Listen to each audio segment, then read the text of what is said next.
Hello everyone. In this video we are going to discuss what is a pronoun. Definition for pronoun. A word that is used instead of a noun.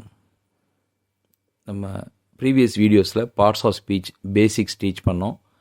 அதுக்கு அடுத்த video noun அப்படிங்கிறத பற்றி details kinds சொல்லியிருந்தோம். So இந்த வீடியோவில் நம்ம pronoun அப்படிங்கிறத பற்றி நம்ம டிஸ்கஸ் பண்ணலாம். ப்ரொனவுன் இந்த வார்த்தையிலே இரண்டு வார்த்தைகள் சேர்ந்துருக்கு. Pronoun, pronoun. ப்ரோ அப்படிங்கிறது ப்ரிஃபிக்ஸ். ப்ரிஃபிக்ஸ் அப்படின்னா ஒரு வார்த்தைக்கு முன்னாடி ஒரு வார்த்தையை சேர்க்கறதுனால அந்த வார்த்தையோட மீனிங்கே மாறிடும். இப்போ ஹாப்பி அப்படிங்கிற வேர்டு எடுத்துக்கோங்க. அதுக்கு முன்னாடி யூஎன் அப்படிங்கிற எழுத்துக்களை சேர்த்திங்கன்னா அன்ஹாப்பி அப்படிங்கிற வரும். அப்போ மீனிங்கே சேஞ்ச் ஆகிடும். ஹாப்பினா சந்தோஷம், அன்ஹாப்பினா அப்படி சந்தோஷத்திற்கு எதிரான மீனிங், கவலை, துக்கம். இன்னொரு வார்த்தை கூட உங்களுக்கு சொல்கிற மாதிரி சொல்கிறேன். இப்போது சஃபிக்ஸ்னு ஒரு விஷயம் இருக்குது. சஃபிக்ஸ்னால் அந்த வேர்டுக்கு அடுத்து அந்த வேர்டுடைய முடிஞ்சதுக்கப்புறம் சேர்க்குறது. இப்போது இம்ப்ரூவ் அப்படிங்கிற வார்த்தை இருக்குது. இம்ப்ரூவ் அப்படின்னா முன்னேறு, முன்னேற்றம் அடைய செய் அப்படிங்கிற மாதிரி வரும். ஆனால் எம்இஎன்டி இம்ப்ரூவ்மெண்ட் அந்த வார்த்தையை சேர்த்திங்கன்னா அது அதோடைய இலக்கண அந்த என்ன சொல்கிறது நிலை மாறும். இம்ப்ரூவ் அப்படிங்கிறது வினைச்சொல்லாகவும், இம்ப்ரூவ்மெண்ட் அப்படிங்கிறது அது ஒரு பெயர் சொல்லாகவும் மாறிடும்.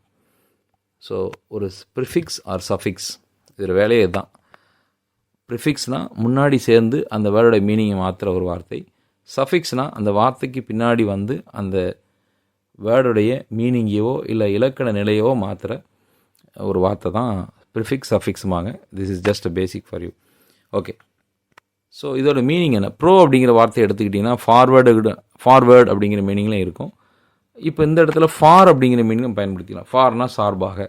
இப்போ சில ஹையர் அஃபீஷியல்ஸ் சைன் பண்ணும்போது நீங்கள் பார்த்துருப்பீங்க. இப்போ ஒரு முதல்நிலை அதிகாரி வரலைன்னா அதுக்கு அடுத்த நிலை இருக்கக்கூடிய அஃபீஷியல் அவங்களுக்கு சார்பாக ஃபார் அப்படின்னு எழுதி சைன் பண்ணுவாங்க. ஸோ அவங்களுக்கு பதிலாக இவங்க சைன் பண்ணுறாங்க. இந்த கான்செப்ட் தான் இங்கேயும் வந்துடுது. நவுனுக்கு பதிலாக பயன்படுத்துகிற வார்த்தை என்னெல்லாம் அந்த வார்த்தைகள், அதோட கைண்ட்ஸ் என்ன வாங்க பார்க்கலாம். ஃபஸ்ட்டு கைண்ட் என்னன்னு பார்த்தீங்கன்னா personal pronoun. I, we, you, he, she, it, they. இதில் ஐ, வி அப்படிங்கிறது நான் ரெட் கலரில் கொடுத்துருக்கேன். யூ அப்படிங்கிறத ஒயிட்டில் கொடுத்துருக்கேன். அதர் பர்சனல் ப்ரொனவுன்ஸ் நான் எல்லோ ஷேட் கொடுத்துருக்கேன். ஏன் அப்படிங்கிறத நான் தெளிவாக சொல்லிடுறேன். இங்கிலீஷ் கிராமரில் most of the people commit பண்ணுற ஒரு பெரிய மிஸ்டேக் என்ன அப்படின்னா, இந்த ப்ரொனவுன்ஸை பற்றி அதுக்கும் காலங்கள், அதாவது டென்சஸ், இது ரெண்டுக்கும் இருக்கக்கூடிய அக்ரிமெண்ட்டு சரியாக புரியாதனால தான் most of the people are not able to speak in English. அந்த பர்டிகுலர் விஷயம் தெரிஞ்சிங்கன்னா நீங்கள் இன்னும் கொஞ்சம் ஈஸியாக கம்யூனிகேட் பண்ண முடியும். ஸோ தெரிஞ்சுக்கோங்க. இப்போது ஐ, வி, ஐனா சிங்குலர், வீணா பொருள். ஐனா ஒரு ஆள் தான், ஆனால் வீணா நிறைய பேர் இருக்கோம். ஆனால் செகண்ட் பர்சன் யூ, நான் ஒருத்தரை பார்த்து யூன்னு சொன்னாலும் அது யூ தான். நீங்கள் 10 பேர் இருந்தாலும் நான் ஏய் you're all listening to me, are you listening to மீன்னு ஒரு 10 பேரை பார்த்து கேட்குறேன். ஸோ யூங்கிறது அதுக்கு ப்ளூரலாகவும் வரும். ஆனால் இங்கே பாருங்கள், தேர்ட் பர்சன் ஹீ, நான் உங்கள்கிட்ட சொல்கிறேன், இந்த வரான் ஹீ, தேர்ட் பர்சன், இந்த அவங்க தே ஆர் பிளேயிங், அவங்க விளாண்டுட்ருக்காங்க. ஸோ தேர்ட் பர்சன், இதுதான் இதோட டிஃப்ரென்சஸ். இதில் இன்னொரு கூட கொஞ்சம் நான் தெளிவாக சொல்கிறேன். ஐ, பேசுகிற நான் தான் ஃபஸ்ட் பர்சன், கேட்குற நீங்கள் செகண்ட் பர்சன், எதை பற்றி பேசுகிறோமோ அதுதான் தேர்ட் பர்சன். இதுதான் இதோடைய சுருக்கமான விளக்கம். உங்களுக்கு ஏதாவது சந்தேகங்கள் இருந்தால் நீங்கள் கமெண்ட் செக்ஷனில் சொல்லுங்கள். நம்ம ஸ்பெஷலாக கூட அதுக்கு இன்னும் கூட ஒரு வீடியோ போடுவோம். இது ஜஸ்ட் தெரிஞ்சுக்கிறதுக்காக போட்டிருக்கேன். ஐ சப்ஜெக்டாக யூஸ் பண்ணுறோம். Me, we, us, he, him, she, her, it. இது சப்ஜெக்டாக வருது, இது ஆப்ஜெக்டாக வரும். ஜஸ்ட் ஒரு இன்ஃபர்மேஷனுக்காக. இதை பற்றி நான் அடுத்த வீடியோவில் சொல்கிறேன். அடுத்து வரக்கூடிய கைண்ட் பொசசிவ் ப்ரொனவுன். இப்போ நீங்கள் I, we, you, they, he, she, it சொன்னீங்க. இதெல்லாம் பர்சனல் ப்ரொனவுன்ஸ், சப்ஜெக்டாக பயன்படுத்தணும். இப்போ அதே இதை பொசசிவ் அப்படி பயன்படுத்தும் போது பாருங்கள், mine, yours, ours, his, hers. Possessive அப்படிங்கிற வார்த்தையிலே உங்களுக்கு மீனிங். பொசசிவ்னா அது எப்படி சொல்கிறது, வைத்து கொள்ளுதல், அதை பொசஸ் பண்ணுறது அப்படிங்கிற மீனிங்கில் வரும். இப்போ இட்ஸ் மைன். இப்போ கேட்குறீங்க, hey whose mobile is this? It's mine, அது என்னுடையது, அது என்னோட பொசஷனில் இருக்கக்கூடிய விஷயம். So mine. Hey is it yours? இது உன்னுடையதா? Is it hours? இது நம்மளுடையதா? ஏய் இஸ் இட் ஹிஸ் கார்? இது இவனுடைய காரா? ஸோ பொசசிவ் ப்ரொனவுன், அவ்வளோதான். ஹெர்ஸ். ஆனால் கொஞ்சம் அதில் ஒரு டிஃப்ரென்ஸ்க்காக நான் இன்னொன்று சொல்லிடுறேன் சேர்த்தேவும். ஆனால் அட்ஜெக்டிவ்ஸ் லேர்ன் பண்ணும்போது அதை பற்றி நம்ம டீட்டெயிலாக பார்ப்போம். இது ஒரு உங்களுக்கு புரிஞ்சுக்கிறக்கா இப்போயே நான் சொல்ல வேண்டிய ஒரு என்ன சொல்ல கட்டாயத்தில் இருக்கேன். So I am just telling you. Mine, my. மைன்னு சொன்னீங்கன்னா அது அட்ஜெக்டிவ். யுவர்னு சொன்னீங்கன்னா அது அட்ஜெக்டிவ். அதுவும் அட்ஜெக்டிவ் கைண்டில் பொசிட்டிவ் அட்ஜெக்டிவாக வரும். அதுதான் நான் இதை சொல்லிடுறேன். ஏன்னா அது சொல்லும்போது உங்களுக்கு இந்த இப்போ சொன்ன விஷயம் உங்களுக்கு ஞாபகம் வரணும்னா அதுக்காக தான் சொல்கிறேன். அவர்ஸ், அவர். ஆர் அப்படி சொல்கிறோம். His, his. இந்த டிஃப்ரென்ஸ் நீங்கள் ஞாபகம் வச்சுக்கோங்க. நம்ம அட்ஜெக்டிவ்ஸ் வீடியோ போடும்போது உங்களுக்கு இது ஹெல்ப்ஃபுல்லாக இருக்கும். அடுத்து வரக்கூடியது பாருங்கள், ரெஃப்ளெக்சிவ் ப்ரொனவுன்.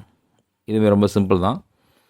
இப்போ ஐ அப்படிங்கிறத நீங்கள் ஐன்னு சொன்னால் அது வந்து ஒரு பர்சனல் ப்ரொனவுன். அதே இதை மை செல்ஃப்னு சொன்னீங்க ரெஃப்ளெக்சிவ். அதுதான் difference. Myself, ourself, yourself, himself, herself எல்லாம். இப்போது மை அப்படிங்கிறத ப்ளூரலை சொல்ல முடியாது. ஆனால் விங்கிறத ப்ளூரலை சொல்லலாம். அவர் செல்ஸ் நிறைய பேர் இருக்கும். யூ அப்படிங்கிறத ரெண்டுலேயுமே சொல்லலாம். யுவர் செல்ஃப்னு சொல்லலாம், யுவர் செல்ஃப்னு சொல்லலாம். ஸோ இதுதான் டிஃப்ரென்ஸ். ஸோ ரெஃப்ளெக்சிவ் ப்ரொனவுன்னா அவ்வளோதான்.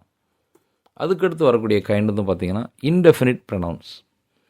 இந்த இன்டெஃபினிட் ப்ரொனவுன் பற்றியும் ஒரு ஸ்பெஷலாக நம்ம அதிகமாக பேச போகிறோம் அடுத்த வீடியோவில்.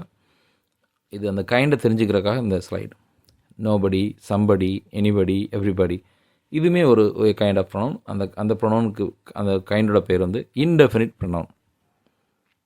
And coming to next, demonstrative pronoun. This, these, that and those. அவ்வளோதான். இப்போ திஸ்ங்கிறது சிங்குலர், தீஸுங்கிறது plural. Example, this is a nice cup of tea. அடுத்த example, whose shoes are these? This is Janet, these are my friends. Singular, plural, demonstrate pronoun. அதே மாதிரி தான் தேட்டும் தோஸும். கொஞ்சம் இப்போ பக்கத்தில் தான் திஸ்ஸு தீஸ்ன்னு சொல்கிறீங்க, தூரமாக இருந்தால் தேட் தோஸ் அப்படி சொல்லிடுறீங்க. அதுதான் டிஃப்ரென்ஸ். இப்போ திஸ், தேட், இது, அது, தீஸ், தோஸ், இதுதான் டிஃப்ரென்ஸ். So what's that? ஏய் those are very expensive shoes. This is our horse and that's Rebecca's horse over there. சில எக்ஸாம்பிள், அவ்வளோதான். இதுதான் வந்து demonstrative pronoun. Then comes reciprocal pronouns. Reciprocal pronounsனால் ஒன்றும் இல்லை, each other and one another அப்படிங்கிற வார்த்தை தான் அந்த reciprocal pronounsனு வரும். இது எப்போ யூஸ் பண்ணுறோம்? Peter and Mary helped each other. பீட்டரும் மேரியும் ஒருத்தர் ஹெல்ப் பண்ணிக்கிட்டாங்க. Peter helped Mary and Mary helped Peter. So இதுதான் நம்ம மாறி மாறி நம்ம சொல்லிக்கிறோம். ஓகே. அப்புறம் we sent one another Christmas sets. ஒருத்தருக்கு ஒருத்தர் நாங்கள் அனுப்பிக்கிட்டோம். இந்த ஈச் அதர் ஒன் அனதர் நம்ம தெரிஞ்சுக்கணும். இப்போது 2 பேர் மட்டும்தான் இருக்காங்க, அவங்களுக்கு இடையில் நடக்கக்கூடிய விஷயங்களை பற்றி பேசும்போது ஈச் அதர் சொல்லணும். They fought with each other, they helped each other, they supported each other. ஆனால் 2 நபர்களுக்கு மேலே வந்துட்டாங்க அப்படின்னாலே ஒன் அனதர் யூஸ் பண்ணணும். இதை நீங்கள் தெரிஞ்சுக்கோங்க. One another. They fought among one. அவங்க ஒருத்தருக்குள்ள ஒருத்தர் சண்டை போட்டுக்கிட்டாங்க. 4 பேர் இருந்தாங்க, அவங்க 4 பேருமே ஒருத்தருக்குள்ள ஒருத்தர் சண்டை போட்டாங்க. அப்படி சொல்லும்போது தே ஃபாட் அமங் ஒன் அனதர். ஆனால் 2 பேர் சண்டை போட்டுக்கன்னு சொல்லும்போது தே ஃபாட் வித் ஈச் அதர். அதுக்காக தான் அந்த ப்ரொனவுன் யூஸ் பண்ணுறாங்க. Just for information. அப்புறம் அடுத்த கைண்ட் என்னன்னு பார்க்கலாம். இதை கைண்டுன்னு சொல்ல முடியாது, பட் இதையுமே நம்ம ப்ரொனவுனாக கன்சிடர் பண்ணலாம். One, once. இப்போ சொல்கிறீங்க, see those 2 girls, Helen is the tall one and Jane is the short one. இதையுமே நம்ம ப்ரொனவுன் யூஸ் பண்ணலாம். ப்ளூரல் சொல்லும்போது ஒன்ஸ் யூஸ் பண்ணிக்கிறீங்க. ஓகே. ஸோ இது இன்னொரு எக்ஸாம்பிள் கூட பார்க்கலாம். Which is your car? The red one or the blue one? My trousers are torn, I need some new ones. So singular, plural, one, ones. Okay viewers, இப்போ இதற்கும் மேலே சில என்ன சொல்கிறது ப்ரொனவுன்ஸ் இருக்குது. அதெல்லாம் பாருங்கள். எக்ஸாம்பிள், ரிலேட்டிவ் ப்ரொனவுன் சொல்லுவோம். அந்த மாதிரியான கைண்ட்ஸ் எல்லாமே நம்ம அடுத்த வீடியோவில் டிஸ்கஸ் பண்ணுவோம். ஏன்னா ஒரே வீடியோவில் நம்ம எல்லாத்தையும் சொன்னால் நீங்கள் கொஞ்சம் கன்ஃபியூஸ் ஆகிடுவீங்க. ஸோ ஒரு சின்ன ரீகால் பண்ணிக்கிறோம். என்னென்ன கைண்ட்ஸ் பார்த்தோம். அதாவது பர்சனல் ப்ரொனவுன், ஃபஸ்ட்டு வந்து பர்சனல் ப்ரொனவுன் பார்த்தோம். I, we, you, they, he, she, it. அதுக்கடுத்து என்ன பார்த்தோம் அப்படின்னா பொசசிவ் ப்ரொனவுன்ஸ்னு பார்த்தோம். மைன், யுவர்ஸ், அவர்ஸ் அப்படின்னு. அதுக்கடுத்து ரெஃப்ளெக்சிவ் ப்ரொனவுன் பார்த்தோம். Myself, yourself, ourselves, themselves பார்த்தோம்.